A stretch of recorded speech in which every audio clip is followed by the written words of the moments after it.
From Kansas State University, this is Agriculture Today. Eric Atkinson here. And coming up today, K-State's Monte Vandeveer will look at those new allowances for you crop producers who want to plant cover crops on prevented planted acres, announced yesterday by the USDA. And Monte has the latest on the Market Facilitation Program payments relating to prevented planting. Then we'll hear from Kevin Herbel of the Kansas Farm Management Association here at K-State. He'll talk about trends in farm family living expenses, as indicated in the latest KFMA data, and how those expenses factor into the profitability of Kansas farms. And awaiting with her weekly look at Kansas agricultural weather, K-State's Mary Knapp, along with much more here on Agriculture Today. Hamburgers, roast, ribs, steak, or whatever you prefer. Beef, it's what's for dinner. Kansas cattle farmers produce 7.5 million head of cattle per year. It takes about 7 tablespoons of peanut butter to get the same amount of protein in 1 serving of lean beef. Support your local Kansas farmers and ranchers. Eat beef. This message was brought to you by the K-State Animal Sciences Leadership Academy participants.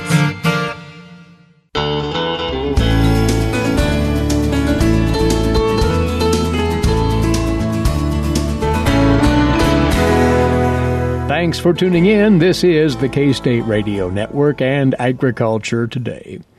Usually on a Friday at this time, we visit about the grain market trends with K-State Research and Extension grain market economist Dan O'Brien. Dan's away for the week. He'll be back here in this same time slot next Friday. But stepping in and sharing some important information for you grain producers in Dan's stead, Monte Vandeveer. Monte, as you know, is a Research and Extension agricultural economist based in southwest Kansas. And Monte has been staying right with what's happening with the USDA programs for producers who have been struggling to get those crops planted this year, and how that would dovetail into the Market Facilitation Program payments that were announced here several weeks back.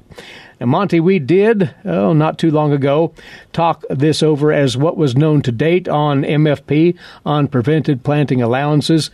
You have the very latest. Have there been many changes in recent weeks on this matter?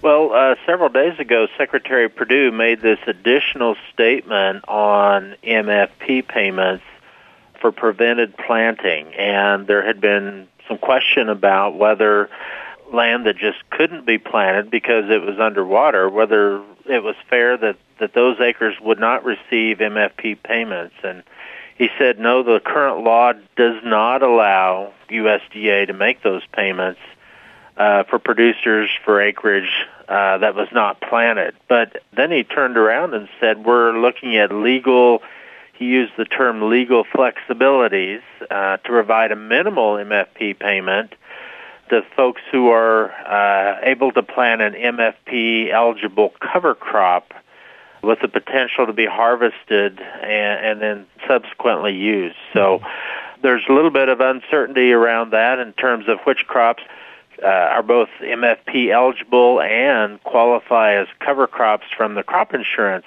standpoint. So that's one of those things we're waiting for clarification. But an announcement was made yesterday concerning cover crop planting on prevented planted acreage, and we'll dive into what is known about that in just a second. As far as those deadlines for planting our major row crops in Kansas, those are approaching very fast if they haven't already been bypassed. And corn, that is the case. Yeah, for corn, all 3 regions in Kansas, though we've ended the late planting period. The last one to end was for the western third of Kansas, and that late planting period ended June 20th. So we're in the post-late planting period time category. Now, you can still plant and get insurance coverage, but your production guarantee is going to be reduced all the way down to 55% of your original APH yield. So it would be a risky proposition to go that route. Minimal coverage, and we're looking at a pretty big yield penalty, even if you can grow a crop. On the soybean side of it, though, once more the final planting date has come and gone for part of Kansas, but not all. That's right. The northern 2 or 3 tiers of counties in Kansas, that final planting date was June 15th. For west central and central Kansas, it was June 20th. Now, east central Kansas, south central Kansas still have to June 25th, and then southeast Kansas, the final planting date doesn't occur until June 30th. Mm-hmm. Now, for those locations, after those dates I mentioned, after the final planting date, then the late planting period begins, and that extends for another 25 days. And so there's still time to go with the planting soybeans in the late planting period. Remember, that's the time period that your production guarantee goes down 1% per day for each day after late that the crop gets planted. And for grain sorghum, well, here we are on the 21st of June. Producers have a few more days before that final planting date kicks in.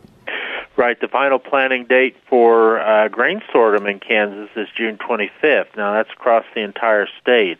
And then the late planting period extends another 25 days, so that takes us well into July. So still got some time from the insurance standpoint, at least, to get the grain sorghum in. All right, but lending more specifics, Monte, back to what you were mentioning earlier concerning this announcement by the USDA yesterday on cover crop plantings for prevented planted acreage. They revised the rules here for 2019. What do we know in definitive terms right now? Well, RMA just put out an announcement about dates and some of the rules on what you can do with cover crops on prevented planting acres. Now, the old policy was that in order to get the full prevented planting payment, which was 55% of the original production guarantee, to get that full amount, you could either leave the land idle or plant a cover crop. But that cover crop could not be hayed or grazed until November 1st. Now, the announcement on Thursday was to revise this date forward all the way to September 1st. And they've also put in some more flexibility in terms of what can be done with silage, not just haying or grazing, but some of these other forage products that producers might want to get off there too. So that's one producers can check the rule on, and got to remind everybody, whatever your plans, whatever you're looking at, make sure you double check it with your crop insurance agent to be sure you're still in compliance and don't endanger any of those payments. And as it becomes more clear which types of cover crops will qualify for this prevented planting option, well, they need to be, again, conducting dialogue with their agents. Right, and just as a reminder, in past years at least, not every type of forage would be approved as a cover crop. So make sure that the forage or the cover crop you're looking. Monte, a couple of other items that were announced yesterday, the USDA noting that they will be extending the deadline via the Farm Service Agency on reporting prevented planted acres. But that's, for select counties across the nation? I think that's been extended, and I won't say we're making this up as we go, but the conditions really vary locale to locale, and so the guys who are still hoping to plant maybe think they still have a little bit of a window and don't want to report anything till they know their final chances maybe has come and gone. So they, regarding that, need to stay in touch with their local FSA personnel on that particular matter. Exactly. Yeah. And there was one more facet to that announcement, and that is that the NRCS will have sign-ups for cost-share assistance in planting these cover crops on prevented planted acreage via the EQIP program. Yes, so that's just one more reason we need to coordinate everything here with FSA and the Conservation Service and RMA too, your crop insurance. So we've got several things we're juggling here. Make sure that our cover crop and anything else we do is in compliance, and we may even get some cost share help on that. So things evolving virtually day by day here. Although, Monte, we still do not know what those county rates for the Market Facilitation Program payments will be at this point. That's still being fleshed out? Still being fleshed out. Now, there's some speculation. There was a webinar from the University of Illinois faculty earlier this week that said, well, if you add up all the MFP eligible crops, that's about 260 million acres. And if you divide that $14.5 billion pool of money evenly across that, it was over $50 an acre for the payment. But chances are they're going to give a little bit higher payment to areas with soybeans. That was the crop that was most affected by the trade difficulties. Also, areas with higher yields are probably going to get a higher payment, and several factors like that. The crop mix is probably going to matter. So we're still waiting on those details, and they've been reluctant to announce it just because I think they're afraid the planting window isn't quite finished, and they don't want to affect those decisions. One thing we do know, though, that those payments at the county level will be proportional to local crop production history. Yes, that was the general rule that they announced early on, and so we're going to have to wait a few more weeks before those numbers come out. Well, again, there are developments happening, at least in fits and starts, put it that way, and there will be more coming out on all of this. And you are keeping folks up to date on what comes forth and how it might impact them on the Ag Manager website, are you not? Yeah, we post articles there and keep an eye on announcements from USDA, so it's probably a good idea to check with your local office and see if they've heard any information in terms of dates or restrictions and rules that they've heard from on their end. And as you said, most assuredly keep that conversation with your crop insurance agent going. Exactly. Very well. Thanks for keeping abreast of all this and interpreting what has come down to date and what will possibly be forthcoming. And we will catch up with you again when more details are in fact made clear. Monte, appreciate your time right here. Thank you, Eric. Monte Vandeveer is an agricultural economist, K-State Research and Extension, based in southwest Kansas. He's been our guest on this opening part of Agriculture Today. Agriculture and food systems are the main drivers of the Kansas economy, but must be improved in order to feed the world's growing population. How are we going to do so? Reduce food loss, find ways to preserve grasslands, and help families stretch their dollars. Global food systems is one of the 5 grand challenges K-State Research and Extension is addressing. To learn more, visit www.ksre.ksu.edu.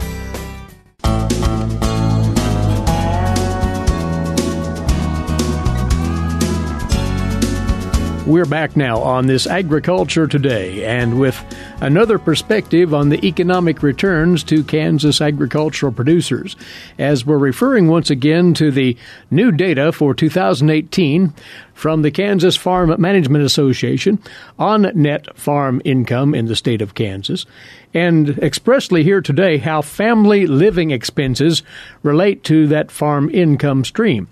Along with us again is the Executive Director of the Kansas Farm Management Association at K-State, Kevin Herbel. And Kevin, we spoke of the general numbers not that long ago as far as net farm income in Kansas, averaging throughout the state $100,000 as an average. But the devil is in the details as we look at such things as family living expenses, correct? That certainly is the case. As with every year when we look at these numbers, Eric, we see a lot of variation from the net farm income standpoint, some of that variation based on location of those farms and weather events that occurred, some of it based on the type of enterprise that farm may happen to be involved in. We see the same amount of variation amongst family living expenses when we look at those details of the farm as well. It's an interesting thing to track. And how family living expenses relate to farm income, how would you characterize that? Well, certainly there, and Greg Eibendahl did look here not too long back at examining and exploring somewhat what is the influence as you look at changes in net farm income, as we looked at net farm income dropping, how quickly will people respond to lower incomes and making adjustments to their living expenses? And there certainly is somewhat of a lag in that. As the incomes go up, the increases that we see in family living expenses are somewhat delayed from that time period. And when income drops, it's not an immediate drop for all of the families relative to their living expenses, but it does over time influence bringing those living expenses down.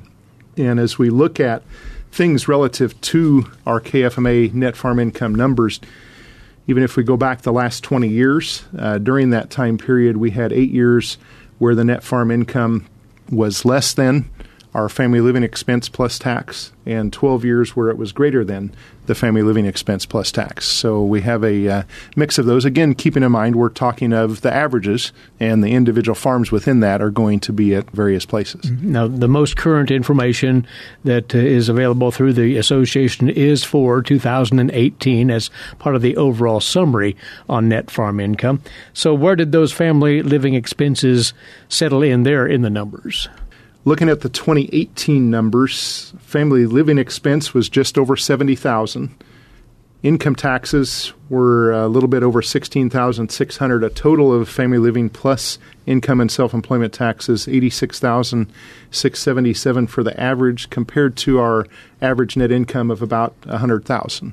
Of course, within that, we had, as I said earlier, a lot of variability of the net income, ranging all the way. Our top 25% of farms in our KFMA data for 2018 had an average net income of around $316,000. The bottom 25% were showing about a $46,000 loss. The farms, if we look at those that had negative net farm income during 2018, there were 21% of the farms with a negative net farm income, 46% that were $50,000 or less for their net farm income, and greater than 50% of the farms with a net farm income that was less than that $86,000 family living expense plus tax. It would be instructive here, Kevin, to look at the types of family living expenses, and maybe that would give a better clue as to where a farm family could economize. What were the trends in 18 there? Well, certainly looking at the influence of the expenses directly in 2018, a couple of things that were kind of interesting as I looked at those a little more closely. One that was somewhat surprising to me was relative to food expense. We all know that's a fairly important item for each one of us as we do need to eat. It's not an expense that we're going to be able to do away with. It's not optional. No. It's not an optional one. So, but it is one I think we can see that can be managed. Go back 5 years to 2014, the average per family was $8,600, a little above that. In 2018, that number is $8,400. And so it's come somewhat down and actually been fairly level across the last 5-year period of time. The 5 years just prior to that, it was showing steady increases. So when we had increasing and strong net farm incomes, we did see increasing amounts being spent for food within these KFMA families. As we've had the downturn in net farm income, we've seen a leveling off or a management of that income line item. Looking at these going back across a number of years, it was kind of interesting. One of the things I wanted to see is how much consistency is there in what are, say, the top 5 expense lines of our family living expenses, and thought, well, maybe we'd see some moving in or out of that group during this 5-year period of time, particularly as we have somewhat of the downturn of net farm income and did have some decrease in family living expenses. Didn't reference that earlier, but just looking at the overall family living expense plus taxes, that did reach a high in 2014 of over $96,000 for both of those, just the family living expense portion being just under $74,500. And then actually has been coming down since that point in time. Mm-hmm. But within there, as we look at those top 5 expense items, going back 15 years, the same 5 line items have been the top 5 expenses. The highest one across that time period actually has been income and Social Security or self-employment tax is the largest, and that has been the case all across that 15-year period of time.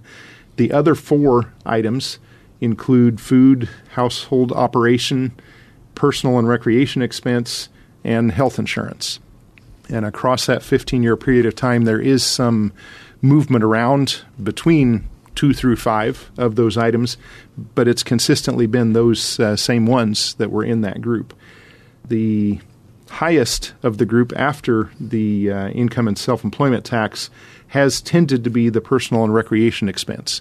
With a fair bit of variability in that, it has come down about $1,500 per family from 2014 to 2018, but has maintained a position of either second or third across all of those years. So certainly they're a item that a family could look at as something where they may be able to exert a little more influence and control, but also an area where there are likely a number of things that they're not wanting to fully get rid of. Health insurance, as we're all aware, has increased quite dramatically for many families in particular. In the last 10 years, that expense line has doubled, and it's moved. It would have been 10 years ago the number 5 relative to those top 5 expenses, and has moved up where in most recent years it's been either second or third. And so it's become a much more important line item. If we were to put it together with other medical expenses, which we've often heard, well, one of the more costly items for farm families are health insurance and medical expenses. If we were to put the two of those together, the last 5 years or so, it would have very consistently been the second expense item across that entire time period.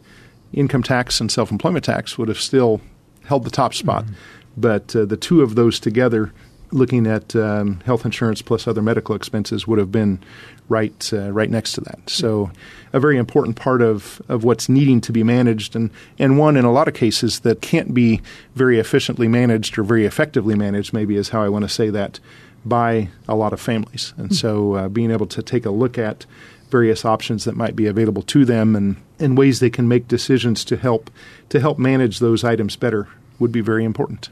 Well, Kevin, this kind of self-analysis on the part of a farm operation pays dividends so that one knows how to prioritize their family living expenditures and to cover needs while at the same time keeping those expenses to as low a level as possible. Well, and within that, having the averages that I just mentioned is certainly useful, helpful, helps us to understand what's going on in the industry as a whole. It doesn't tell us where an individual family is at. And so the importance of each family, each farm operation, knowing their own numbers, using those numbers as you are seeking to manage what's before you. And you aren't going to be able to manage the dollars that you have in your situation if you aren't keeping records of them. So the importance of keeping family living records, certainly as the Kansas Farm Management Association, we work with families to help them keep records of the farm. Our goal is to help a farm establish a good set of records, manage those records over time, and then use the information out of those records to make better decisions on the farm. And to learn more about what the KFMA can offer in this respect and all aspects of farm management, you can go to their website, agmanager.info/KFMA. agmanager.info/KFMA. It's one of those things that often gets lost in the shuffle, that is the importance of managing family living expenses as a big chunk of overall farm income management. Kevin, we appreciate the numbers and the input on these trends. Many thanks to you. Thank you, Eric. He is the Executive Director of the Kansas Farm Management Association out of the Agricultural Economics Department at Kansas State University. Kevin Herbel on this part of Agriculture Today. We'll have more for you after this break. You're tuned to the K-State Radio Network. Did you know every Kansas farmer feeds 128-plus people? Kansas farmers are hard workers, dependable, authentic, and sensitive. Not only do farmers put food on your table, but they put clothes on your back and fuel in your car. For more information about Kansas farmers, visit K-State Research and Extension online or stop by your local extension office. This message has been brought to you by the K-State Animal Sciences Leadership Academy participants.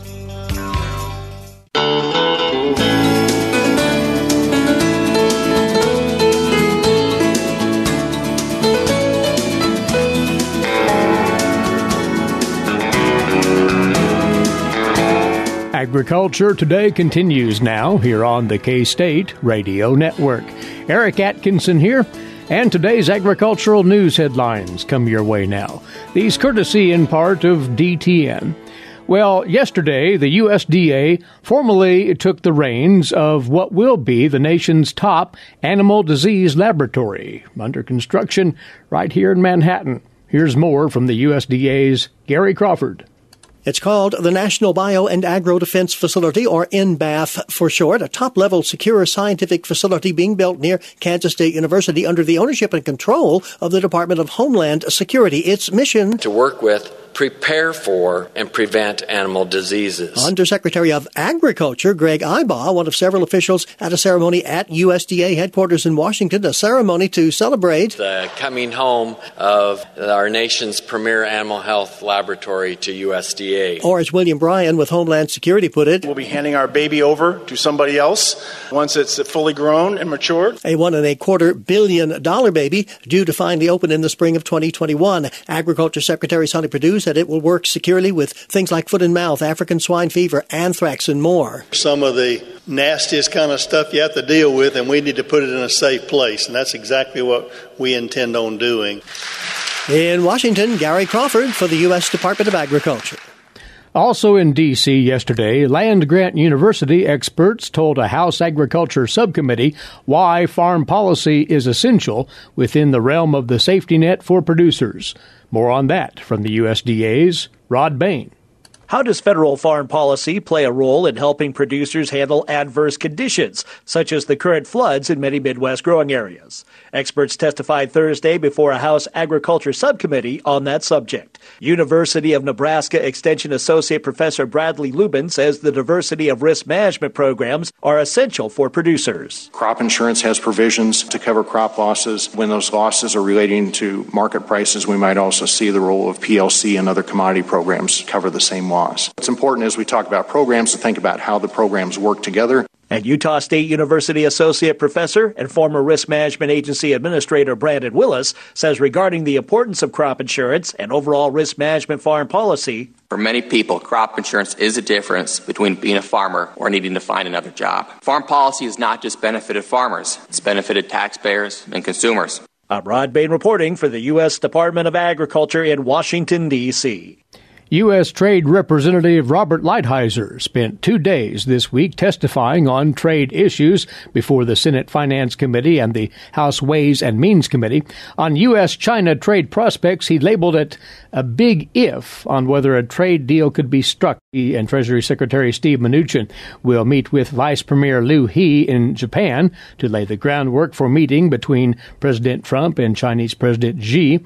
As for Japan, Lighthizer acknowledged to both chambers that the U.S. agricultural sector is going to be treated worse than our competitors, as he put it, due to Japan's trade deal with the European Union and the successor deal to the Trans-Pacific Partnership. He reiterated a hope of striking an ag-related deal with Japan in the weeks and months ahead. On the U.S.-Mexico-Canada agreement, Lighthizer warned lawmakers it would be a catastrophe not to approve that deal. Quoting him, "If we are in a position where we literally cannot pass this agreement, what does that say about our resolve to have a fair trading system?" He noted that China and others will be watching that issue closely. Meantime, President Trump and Canadian Prime Minister Justin Trudeau sought to demonstrate a united front yesterday in the effort to get the USMCA over the finish line. It comes down to whether House Speaker Nancy Pelosi will bring a vote to the bill to implement changes necessary to enact the USMCA. She insists that changes are necessary to generate Democratic support.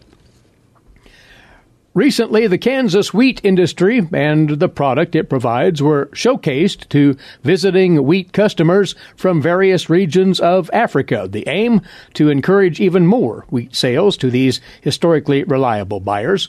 Marcia Boswell has more on this week's Kansas Wheat Scoop. Marcia? A group of representatives from food companies and flour mills around sub-Saharan Africa, South Africa, and Nigeria was in Kansas June 15th through the 19th to meet with wheat producers, discuss the current quality aspects of U.S. wheat, and to learn about new wheat varieties. The trade team was organized by U.S. Wheat Associates, the industry's market development organization, And while in the state, they were guests of the Kansas Wheat Commission. While the trade team was stateside, they were able to meet with various grain traders and grain and wheat export companies and hear updates on the global grain trade, global supply and demand, and estimates on price movements. Highlights from their time in Kansas include meeting with Schooler Grain and Skyland Grain, receiving a crop quality update from Brad Seaborn, and a tour of the Center for Grain and Animal Health Research in Manhattan.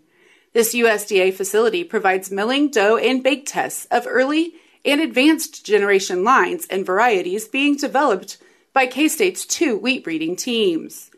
The team members also visited the Kansas Wheat Innovation Center, learned more about Kansas wheat production, toured the state-of-the-art facility, and met with our neighbor across the parking lot, the IGP Institute. The trade team toured IGP's facilities and visited the full-scale pilot flour and feed mills, met with faculty and staff, and learned about the various educational programs offered by IGP. Team members included representatives from Seaboard, Honeywell Flour Mills, Dufil Flour Mills of Nigeria, and RCL Foods in South Africa. The companies represented on the trade team mark some of the largest wheat purchasers in the region. Since the 1990s, overall wheat imports in Nigeria have steadily increased as a result of increased consumption of bread, pasta, noodles, and other products. It used to be that for many Nigerians, the only meal of the day was a loaf of bread and a Coke. Today, they also have the choice of pasta and noodles, where noodles are gaining ground as their favorite. Per capita wheat consumption has nearly quadrupled since 1995.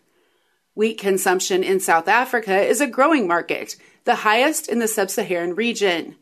Approximately 90% of wheat consumption is for bread, with the remaining 10% for buns, rolls, confectionery products, pasta, and biscuits. The growth of the fast food sector has also placed demands on the baking industry for quality buns, rolls, specialty breads, and confectionery products. For example, McDonald's, Subway, and other specialty producers have established plants in the Johannesburg area, and their products are shipped to outlets around the country. Prior to coming to Kansas, the team members also traveled to Washington, D.C. and North Dakota. For Kansas Wheat, I'm Marcia Boswell. Many thanks, Marcia. You're tuned to Agriculture Today, and in a moment, Kansas agricultural weather in the spotlight. This is the K-State Radio Network. Did you eat today? Thank a farmer. A way to get more involved in agriculture is through 4-H and FFA. Through 4-H and FFA, we have been given multiple opportunities to grow as leaders and learn more about agriculture. You can learn skills related to jobs, public speaking skills, and you get the opportunity to travel around the country and meet new people. If you want more information about getting more involved in 4-H and FFA, visit them on their websites at kansasffa.org and kansas4h.org.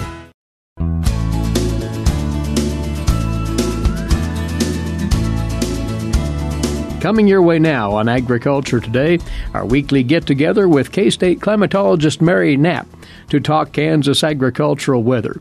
In some ways, Mary, we have settled into something of a typical weather pattern for June, but we've our extremes by the same token.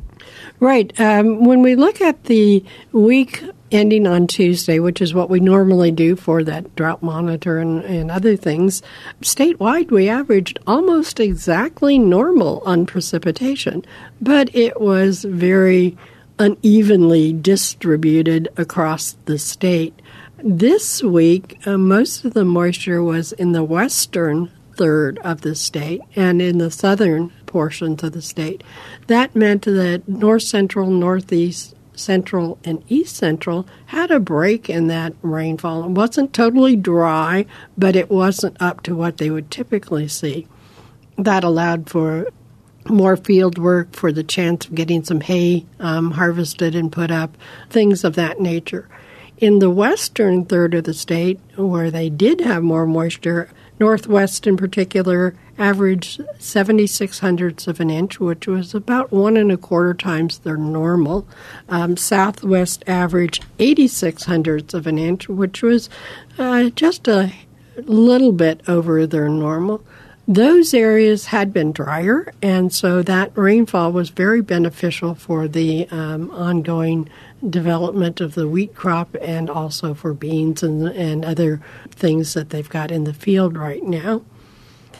On the other hand, when you talk south central, southeast, they also saw heavy rainfall. Southeast averaged 2.06 inches, which was not quite 1.5 times their normal weekly.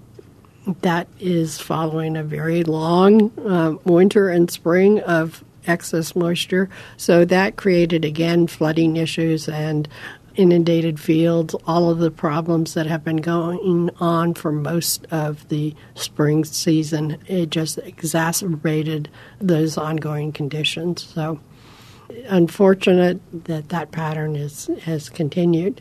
Should note that moisture totals end on Tuesday, and we have seen rain in the state since then. In fact, in the overnight hours here in northeastern Kansas, there were some fairly heavy thunderstorms on the upper reaches of the Tuttle Creek and the Perry reservoirs, where they had 1 to 2 inches of rainfall. And again, not what was needed at this time. And along with all of that, although obviously sporadic around the state, but we have had hail, which is very much a norm for this time of the year. Right. Hail is part and parcel with our summer weather, but again, if you have a really nice wheat field that's managed to dodge all of the problems that have been inherent since last fall, it's devastating to have that hail come through and harvest it before you get a chance to actually do that. Again, not everybody's impacted by that, but those that are hit by that, it's a pretty devastating event. And watch Mother Nature collect your harvest is not fun. Right. And temperatures have very, very gradually been climbing. Right. We were cooler than normal statewide for the week, averaged at about 3.5 degrees cooler than normal. That is not totally negative because, again, it allows a little bit longer for that grain fill on the winter wheat, which could help with the harvest total. On the corn and bean sides, we would like a little bit more of the growing degree accumulation, so a little bit warmer temperatures would be welcome on that. But we want to be choosy. We don't want to go too hot. And unfortunately, today's the first day of summer, and it looks like we're going to be starting the summer on a warmer note. We're looking for highs in the mid-90s across the state over the weekend and into the 90s as we start into next week. Indeed, the 6 to 10 and 8 to 14 day outlook both favor warmer than normal temperatures. And what about the rain chances for the weekend into next week? We'll have, unfortunately for some, more opportunities for rainfall. Right, and again, it's going to be a more summer-like pattern in that we get convective thunderstorms, which will have a mostly clear day, gets warm, and then as the evening comes in, it starts developing those thunderstorms and not much movement in the storms, so you can get a large amount of moisture in a short time in a fairly concentrated area. Where those might develop, it's hard to say. It could pop up anywhere. But again, there's 30 to 40% chance. The other thing to note with that is it won't just be the air temperature that will be creating the problems. Because we have such saturated ground, so much standing water, humidity levels are going to be fairly high to go along with those warm temperatures, which again, that heat index will create problems, particularly if you have any confined livestock, that could be an issue that you'll want to watch. No doubt. But you say the extended forecast suggests drier conditions as we forge into the latter part of the week and slightly beyond? Right, the 6 to 10 and the 8 to 14. The 8 to 14 carries us through the 4th of July, favor warmer than normal temperatures and drier than normal conditions pretty much statewide. Should note that it doesn't look like that's going to last very long because the July outlook is for cooler and wetter statewide, and the July, August, and September outlook keep that trend in place. We wouldn't object, for the most part, to having a dry period in there and a little bit of heat, but again, given the fact that a lot of the spring-planted crops were planted into wetter ground, don't have the root development that might have been otherwise, we don't want to see a very long period because that could stress the crops fairly quickly. It's an unconventional growing season, that's for sure. Mary, as always, thanks for the update. Thanks, Eric. Mary Knapp, climatologist with K-State Research and Extension. By the way, as we part today, check out what we refer to frequently here as we talk with Mary. That great resource on climate conditions in Kansas, the Mesonet website out of K-State, mesonet.ksu.edu. A good weekend to you. Eric Atkinson here for Agriculture Today over the K-State Radio Network.